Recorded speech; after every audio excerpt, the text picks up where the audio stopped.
radhiyallahu ta'ala anhu. Qala, apa kata Nabi kita sallallahu alaihi wasallam? Nah, ini hadis.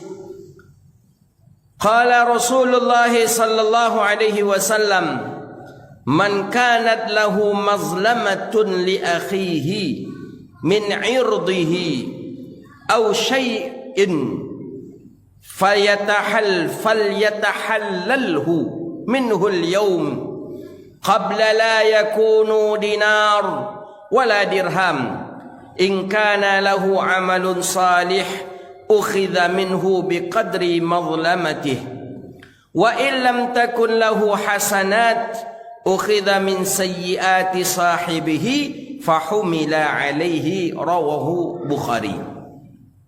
Kita terjemahkan hadisnya. Kata Abi Hurairah, Nabi kita sallallahu alaihi wasallam bersabda. Apa kata Nabi? Man kana lahu mazlamah, siapa yang mempunyai tanggungan kepada saudaranya, baik berupa harta benda atau sesuatu yang lainnya, maka mintalah halal daripadanya pada hari ini juga, sebelum dinar dan dirham tidak berlaku lagi.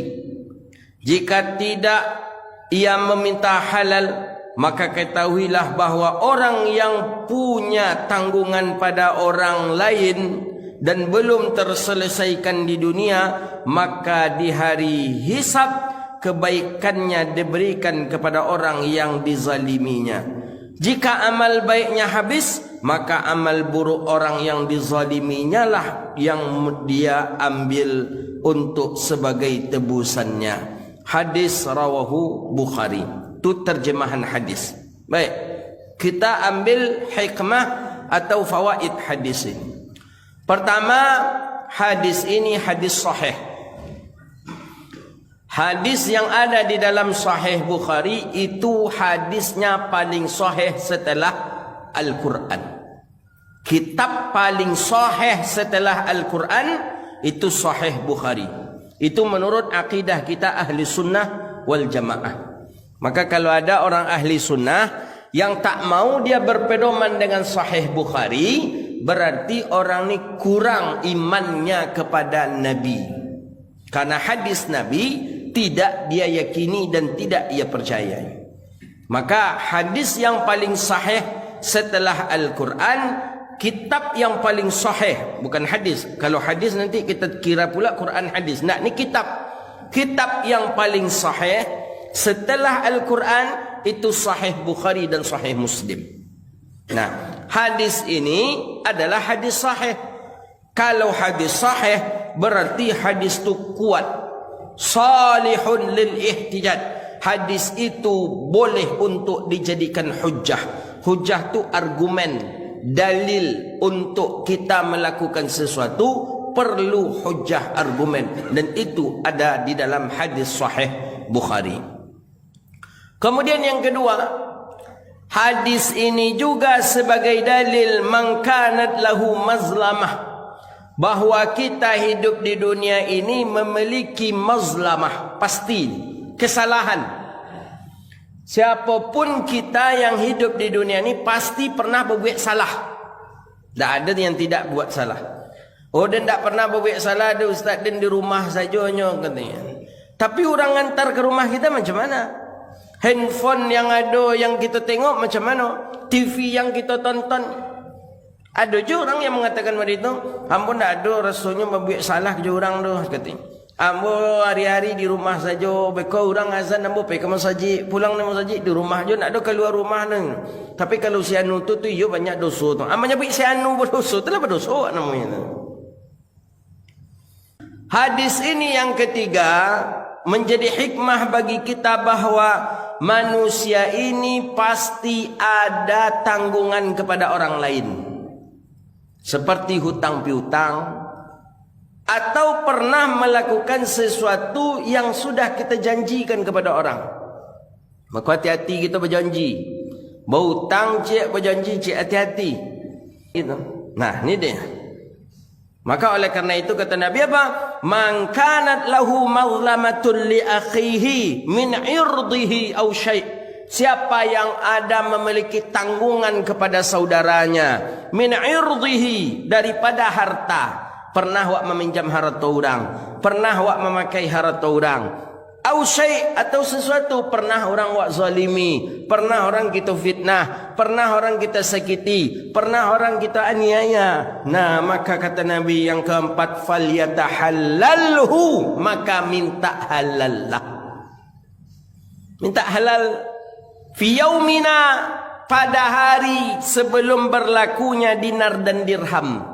Bila tak laku dinar dan dirham lah, ketika hari kiamat tak laku pitih lah dah, tak laku apa-apa tidak aja lah. Maksudnya juga pada hari yang tidak berlakunya mata uang, ketika awak you ghar-ghar, awak kemati lah, berlaku you pitih lah awak lah. Tak pitih awak lah di perserabuan dek dun sanak kita, harta kita lah diambil dek dun sanak kita, harta kita lun wak mati dikuburkan kadang bagai harta awak lah sudah dibagi-bagi dek dun sanak awak bagai. Maka sebelum itu terjadi, minta halal. Maka itulah minta halal dari gini. Ikut ya. Yang kalimat halal, ni halalan yo, sadunan temakan dia ambo yo, dia halalkan yo, ni mohon dia halalkan, mohon dia halalkan. Halal maksud itu itulah redha. Nah, halalkan yo. Awak nak tahu dah bapak ibu, kehidupan awak di masyarakat awak nak tahu dah. Kadang gulu-gulu kawan tak makan dia awak. Kadang rokok kawan tak patik dia awak. Kadang terompak kawan tak pakai di gitu, tanpa minta izin kepadanya. Nah, kalau begitu apa? Daripada awak berurusan di akhirat, ancak di dunia selesaikan. Jadi cara di dunia ya halal. Minta halal. Minta halal, minta redha. Mohon redha, mohon halalkan segala sesuatu yang sudah terambil oleh kami. Itu penting. Disebutkan sebelum berlakunya, sebelum pada hari tidak berlaku dinar dirham, tidak ada guna mata uang, tidak ada guna harta. Bila ketika you ghar-ghar, ketika hari kiamat, namaku ketika di dunia kau lah diselesaikan terlebih dahulu. Adalah kadang masyarakat awak kau bapak ibu, naknya ni di dunia aku diselesaikan dah, nak dan di akhirat je lah besok kata. Ni jangan di akhirat lah pak ibu. Akhirat tu lama. Bayangkanlah sehari di akhirat sama dengan 1000 tahun di dunia. Dalam satu riwayat 100 tahun di dunia. Lama. Maka janganlah kalau bisa awak besok ketika awak mati dikuburkan, ketika kiamat bangkit pada mahsyar awak langsung masuk surga tanpa pakai hisab. Itu yang kita inginkan. Ada Nabi katakan 70,000 umatku masuk surga tanpa pakai hisab. Mudah-mudahan awak masuk di golongan itu. Caranya apa? Halal dari kini, saling minta halal. Tak wak susah je mencari si anu, tak susah mencari si anu, tak susah mencari si anu. Itu guna yang hadis dalam Sahih Muslim, masuk surga tanpa hisab. Ketika wak meninggal dunia dikuburkan, besok hari kiamat berbangkit sadonya kita, dibangkit dikumpulkan di padang mahsyar. Kini wak tak pakai padang mahsyar, langsung bangkit, langsung masuk surga. Kenapa? Tanpa memakai hisab. Bisa, Nabi katakan ada 70,000 umatku kata Rasulullah masuk surga tanpa pakai hisab. Itu yang kita inginkan. Jangan di akhirat pula lah. Kadang ada lah ibu-ibu awak tak dia lah. Di akhirat je lah awak berurusan besok lah. Jangan di akhirat lah ibu. Bisa di dunia kau cak salah sen di dunia. Jangan di akhirat pula lah. Sehari di akhirat 100 tahun lamanya seperti awak di dunia. Apa tak 100 tahun? Lama ya Allah. Maka oleh kerana itu bisa di dunia aku kita selesaikan, lebih elok diselesaikan di dunia. Bersalaman, minta halal, selesai. Nah, kita ingin masuk surga tanpa pakai hisab. Awak ingin masuk surga tanpa pakai hisab. Tak ada proses hisab untuk kita. Kenapa? Kita sudah minta halal dan saling menghalalkan di antara kita. Nah, kemudian apa kata Rasulullah SAW? Ini hadis ini hikmah yang kelima. Bahwa ternyata pahala yang kita lakukan hari ini bisa membayar atau menebus daripada dosa yang pernah kita lakukan. Maka yang kata Nabi apa? Wa in kana lahu amalun salih ukhidha minhu biqadri mazlamatihi. Dan apabila ia ada melakukan amalan saleh kebaikan, maka diambil daripada itu untuk menebus segala kezalimannya. Makanya awak kini beribadat, mudah-mudahan tampak penampung pahala awak tu lain dak condo ember bocor Bapak Ibu. Ember posuk. Disijo ndak amu panu-panu dah. Ketika awak besok meninggal dunia, ndak banyak lah. Padahal awak di dunia selama awak semayang 5 waktu berjemaah ke masjid, duduk di majlis ilmu, sedekah tiuk subuh. Tapi rupanya pas mati, tak ada itu tu lah. Seketik aja tinggal lah. Kenapa? Rupanya penampungnya tadi tu bocor. Kena awak takwian ko Bapak Ibu. Apa penyebabnya bocor? Mazlamah. Rupanya awak punya masalah je orang yang belum pernah kita minta halal. Aku boleh kita introspeksi diri kita. Awak penampung pahala awak lain tak bocor kira-kira Pak Ibu.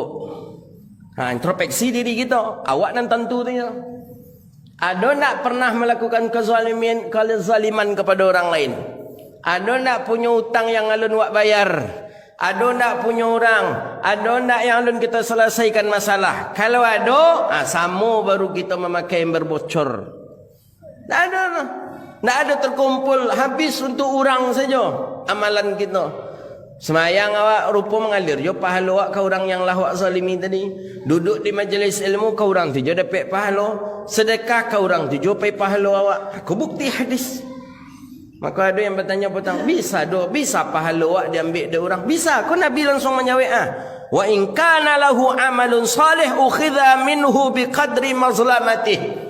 Apabila orang tu melakukan amalan saleh, maka diambillah amalan saleh pahala kebaikannya tadi untuk menebus dosa dan kezaliman yang pernah dia lakukan kepada orang lain.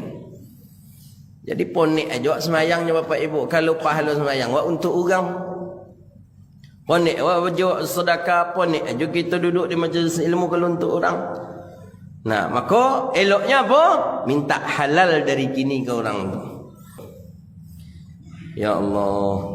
Model apa rasanya tu Awak kini kau senang bocor ember awak kalau atau ndak? Kok bocor, copek tumbuk. Macam mana cara menumbuknya? Minta maaf, minta halal, minta ridha kepada orang yang pernah kita zalimi. Nah, makanya ada sebagian orang yang ia senang kalau difitnah, dizalimi. Adanya nyehinonya ada orang, nyecaci makinya ada orang, difitnahnya ada orang, senangnya. Kenapa? Inya dapat transfer pahala kecil. Ya, setiap kebaikan-kebaikan yang dilakukan oleh orang tadi mengalir juga ke inya tadi. Nah, itu pahala. Bagaimana dengan kalau ndak ada pahala? Semayang ndak pula banyak, salat sunat ndak pula ada, duduk di majlis ilmu mode itu juga ndak banyak amalan kebaikan yang ia lakukan. Nah, bagaimana? Wa illam takun lahu hasanat ukhidha min sayyiati sahibih.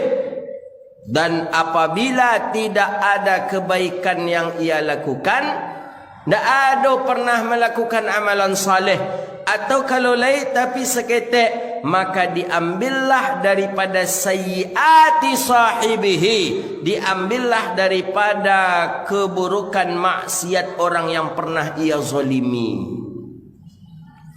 Nah, apa cara tu dosa orang awak ambil, dosa awak aja belum tentu kan diampuni. Dan dosa awak aja banyak. Dia indak ada melakukan kebaikan, indak pula melakukan halal, minta halal kepada orang, atau dosa orang tadi awak ambil. Ya Allah. Amalan tak ada. Jo apa cara menebus mazlamah tadi? Itu pasal je dosa, ambil dosa orang. Pindah dosa tadi ke awak. Nah, bayangkan. Maka kan ada dalam ayat la taziru waziratu wizra ukhra. Tak bisa dosa tu diwarisi. Tak bisa dosa diwarisi itu maksudnya ketika di dunia. Wa agian dosa ke orang lain tak bisa. Tapi di akhirat bisa. Kau buktinya. Terpaksalah dosa orang tadi wa ambil. Orang yang pernah wa aniaya, orang yang pernah wa zalimi, orang yang pernah wa fitnah. Karena amalan soleh yang kawak agen genyon ada, terpaksa dosonya wak ambil. Maka topik orang nan paling banyak dosa pula nan wak zalim itu nya. Tentu banyak pula dosa yang kita ambil. Ya Allah. Fahummila alaih. Kata Nabi sallallahu alaihi wasallam, fahummila alaihi, maka ia menanggung segala kezaliman yang dilakukan oleh orang itu. Nah, maka oleh karena itu Bapak Ibu yang dirahmati Allah, ini pelajaran betul bagi kita. Maka jangan mudah awak menzalimi orang, jangan mudah awak memfitnah orang, jangan mudah awak melakukan hutang piutang kepada orang. Makanya dalam syariat tu boleh hutang piutang tu qadri hajat katanya. Kebutuhan hajat. Itu saja. Berhutang awak untuk menyekolahan anak, hajat namanya. Berhutang awak untuk makan tu hajat. Berhutang awak untuk membeli pakaian anak tu hajat namanya. Tapi kalau berhutang untuk membeli auto ancak tu tak hajat lah. Berhutang untuk merenovasi rumah ancak, jadian rumah tadi mewah megah, itu bukan hajat lagi. Nah, maka tengok dalam pandangan syariat, siapa mereka orang yang betul-betul boleh berhutang dengan ukuran qadrul hajat. Nah, maka di dunia ni selesaikan masalah cepat. Selesaikan masalah. Jangan tunggu-tunggu di akhirat. Jangan tunggu-tunggu. Nah, maka selagi duit orangnya, datanginya. Datanginya minta halal gini. Minta maaf, minta redha, minta keikhlasan. Nah, gitu. Borek rasanya biar kecil orang tadi tu umpama ya dan maafkannya, tapi borek dan menerimanya. Kan ada pula tu. Dan maafannya cuma dia tak bisa dia melupun dah kecilnya. Ada pun itu orang. Awak minta maaf kan, maaf bisa memaafkannya, tapi dia tak bisa lupun dah kecil. Tak bisa melupakan. Ya, itu manusiawi. Tapi jangan melama-lama. Kalaulah dimaafkan, ya habislah tu. Oh, tiba-tibanya ingat balik. Tak ingat gitu apa kecilnya, apa caranya memfitnah awak dulu. Ya, itu biasa saja. Tapi jangan sampai awak dendam pula di hati.